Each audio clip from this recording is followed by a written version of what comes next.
tá na mordaça pra falar. Queremos respeito, dignidade, ocupar espaços pra falar. O nosso querido companheiro, cenógrafo Cachalote Matos, que está doutorando em artes pela UERJ. doutorando em artes pela UERJ. Mas antes de ser doutorando em artes pela UERJ, Cachalote Matos é um ator, Cachalote Matos é coringa também do grupo Cor do Brasil, no Centro de Teatro do Oprimido, e tem uma larga experiência em cenografia, tanto no Brasil como na Europa e na África. Esse nosso companheiro hoje vem falar sobre um trabalho muito especial porque também faz parte do meu coração e da nossa história.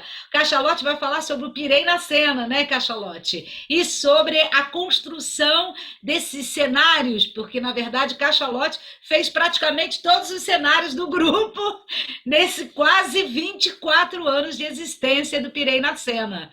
E a gente tem duas perguntas para você, não é, Cachalote? Uma delas é: em que a arte produzida por portadores de sofrimento psíquico colabora para entender o racismo da sociedade brasileira? Essa é uma das perguntas. A outra pergunta é: como a estética produzida pelos portadores de sofrimento psíquico podem nos fazer pensar a interligação entre racismo e saúde mental? É com Muito você, bem, Cachalote. agradeço o convite assim, imensamente. Sempre é muito bom para mim falar sobre o Pirei, né? sobre você. Né? Daria para fazer um comparativo com o Dona Ivone Lara, né? Que traz vida para dentro dos hospitais psiquiátricos. O seu trabalho é muito importante. Eu praticamente começo cenografia junto com o Pirei, um pouco por ali, né? Esse convite que você me fez. Lá em 1998, 99, a gente se conhece. Estão revelando aí nossa Contando a idade, né, longitude, Cachalote? nossa ancestralidade de vida, né? Ancestralidade. E tenho muito carinho por esse trabalho. Eu preparei aqui um slide, né? Vamos ver se eu consigo projetar para a gente poder conversar um pouquinho. Você já é co-animador? Tá aí? Tá na tela? Tá? Tá aparecendo, com certeza. Então, pensando um pouquinho sobre essas provocações, né, que Cláudia traz no Desmordaça, Saberes Estéticos, né, então eu vim pensar o que seria um pouco essa interface entre estética negra e loucura, né, fazendo uma reflexão sobre imagem, cenografia, estética negra, saúde mental, racismo e o teatro das oprimidas. Então, para tentar dar conta das perguntas feitas pela Cláudia, eu pensei em algumas questões, né? Então, ela faz essas duas perguntas aí, né? Em que a arte produzida por portadores de sofrimento psíquico colabora para entender o racismo na sociedade brasileira e como a estética produzida por portadores de sofrimento psíquico pode nos fazer pensar a interligação entre racismo e saúde mental. Né? A doutora Raquel Gouveia já deu algumas pistas, já falou alguns caminhos sobre isso, e eu estou pensando em algumas questões, assim, né?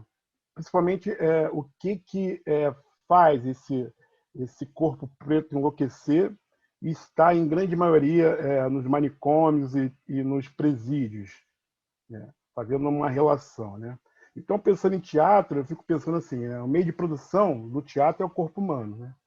E nós, corpos pretos, não queremos mais ser corpos espectadores, mas ainda não somos corpos protagonistas dentro da cena, pensando numa ideia de teatro em geral. Né? Então, eu fico pensando quais cenários sociais nossos corpos negros ocupam. Né? E eu pensando sobre isso, fico pensando assim, esse corpo negro que sofre violência desproporcional, o corpo negro que é um corpo que magnetiza a bala, parece que a bala nos segue, né? Esse corpo negro que, em grande maioria, está nos presídios e manicômios, o corpo negro atacado imageticamente pelas grandes mídias, e esse corpo negro perpetuado em papéis subalternos na TV, no cinema, no teatro, jornais, revistas, nas artes plásticas. esse corpo negro invisibilizado em profissões de destaque social, né? Além disso tudo, ainda torna o nosso corpo negro vazio para depositar valores coloniais. Então, acho que tudo isso ajuda ao corpo negro a enlouquecer. E aí eu fico pensando, né, que tudo, mas tudo aqui nesse planeta, né, nesse país, evoluiu para nos matar. Sabe? Acabam com a escravidão, mas não acabam com o fim do trabalho escravo, né? Acabam com a escravidão sem um plano de inserção nesse corpo negro na sociedade. Então, como é que a gente pode pensar em saúde mental sem pensar nessas questões sociais, sem pensar como levar o alimento para casa, pensar como se alimentar bem, alimentar os seus, né? É uma questão. Eu acho que tudo isso pode ajudar a destruir psiquicamente esse corpo negro, né? Já respondendo um pouco dessa interface entre racismo e loucura, né? Então eles atacam a todo momento nossos imaginários, destruindo e apagando referência positiva. Eu, por exemplo, enquanto adolescente, eu nunca fui atendido por um médico negro, por uma médica negra, por um dentista negro. Agora isso me parece que está mudando um pouquinho, né? Mas assim, é uma tristeza, ainda é muito pouco, no meu ponto de vista. Eu fico pensando que eles toda hora se apropriam da nossa cultura, da nossa religião, lugares que são verdadeiros quilombos de conhecimento, que a gente pode ir para lá se fortalecer, entender sobre se alimentar melhor, sobre o poder de cura das folhas, sobre dançar, cantar e batucar para poder melhorar a sua saúde mental, extravasar essas amarguras da vida. Então, a todo momento, estão se apropriando desses templos culturais e religiosos da cultura negra, né? E violência física e mental e espiritual o tempo todo, em todos os âmbitos da sociedade, né? Então, eu acho que é preciso, acho que respondendo uma das perguntas, né, acho que a gente precisa pensar o corpo negro como elemento constitutivo da estética negra contemporânea. A necessidade desse corpo está, de fato, nas artes visuais, nas artes cênicas, na performance, no cinema, nos jornais, nas revistas infantis, nos livros infantis, na televisão. E não só representado, né, tá de corpo presente, mas também em espaço de poder, como é o espaço que a Cláudia criou no Hospital Psiquiátrico de Jurujuba, há muito tempo atrás, trazendo esse corpo negro para a vista da sociedade e, com isso, ajudando a encontrar fissuras e quebrar, ou pelo menos minar esses muros e essas grades desses manicômios, né? Então, o Pirei é um exemplo disso, né? A partir da arte, o Pirei na Cena conseguiu visibilizar as suas lutas antirracistas e ir para o mundo, né? E ser visto por jornais, por mídia, rompeu barreira, foi apresentar em outros países, como a Argentina. Então, é super importante pensar essa construção, né? E aí eu fico pensando que a gente já está numa competição imaginária e narrativa e a gente precisa produzir essa arte a partir do nosso olhar, né? A partir do olhar dos usuários de saúde mental, né? Então, pensando um pouco sobre essa estética negra, né? Essa interface com o racismo, só o corpo negro em cena já tem uma dimensão política muito grande, né? Quando a gente tem esses corpos negros se apresentando ali com toda a sua potência estética para a sociedade. Então, a gente, lá no Pirei, a gente denuncia as violências e genocídio da população negra, quando a gente traz essas questões para a cena, quando o usuário de saúde mental não se pode trabalhar, não se pode ter um romance, esse excesso de remédio que às vezes é colocado para o usuário. Mas também a gente anuncia a possibilidade de futuro, com uma possibilidade de uma transformação, né? E a ideia é apresentar para a sociedade, para poder discutir, mas principalmente apresentar para um público negro, né? E aí eu trago aí um pouco do que a gente produziu, né, a partir do Pirei. Esse daí é o espetáculo Melhor Prevenir do que Remédio Dá. Então, a gente faz um processo um pouco colaborativo sobre esse trabalho. Então, a gente faz exercício estético junto com os usuários, e a partir daí a gente vai produzindo. Então, essa estética da cena é trabalho meu, do Zito, de Cláudia e de todo mundo do Pirei, que estava ali presente, Alessandro. A gente foi chegando a o que seria a imagem da cena junto. Né? Então, a gente traz para a cena essas vozes que estão escondidas aí no subconsciente desses pacientes.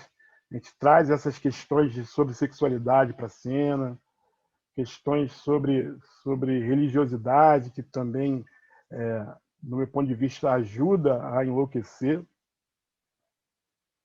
Então, essa ampliação desse uso de remédio, né?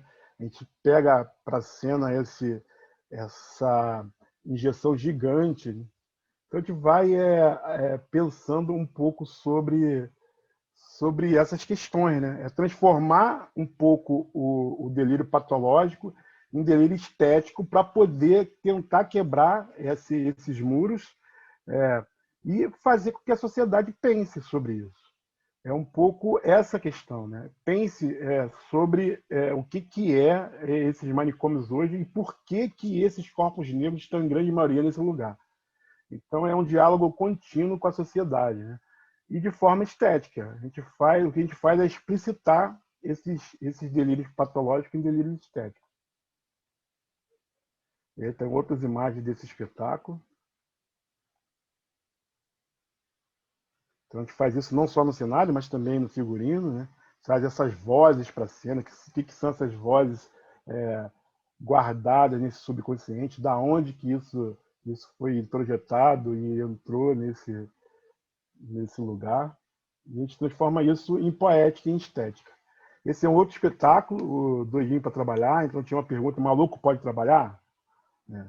Então, vai além do que uma questão eu posso trabalhar ou não, de pensar sobre um discurso mais amplo com a sociedade, de inserção do paciente no mercado de trabalho, né? Fazer talvez conexões com empresas, para que dali do hospital diretamente ele possa entrar, ingressar no mercado de trabalho, e não ele sozinho ir procurar o trabalho. Né? Então, é um pouco pensar sobre essas questões sociais para a gente avançar e romper esse muro. Né? Então, às vezes para as pessoas negras já é muito difícil se ingressar no mercado de trabalho. Para uma pessoa negra considerada louca, isso é praticamente impossível. Então, se não tiver uma política pública de inserir esse corpo negro adoecido no mercado de trabalho, como é que a gente avança nessa discussão social? Então, é um pouco sobre isso também. E esse daqui foi o primeiro espetáculo que a gente produziu junto, eu, Cláudia, o Pirei na Cena, o Zito, que era um amor muito louco, e que a gente trazia um pouco desses delírios para a parte de trás da parede. Então, ali tinha delírio sobre sexualidade, sobre remédios, sobre religiosidade. Então, gente, é um pouco sobre isso que eu vim apresentar e falar com vocês. E eu agradeço o convite.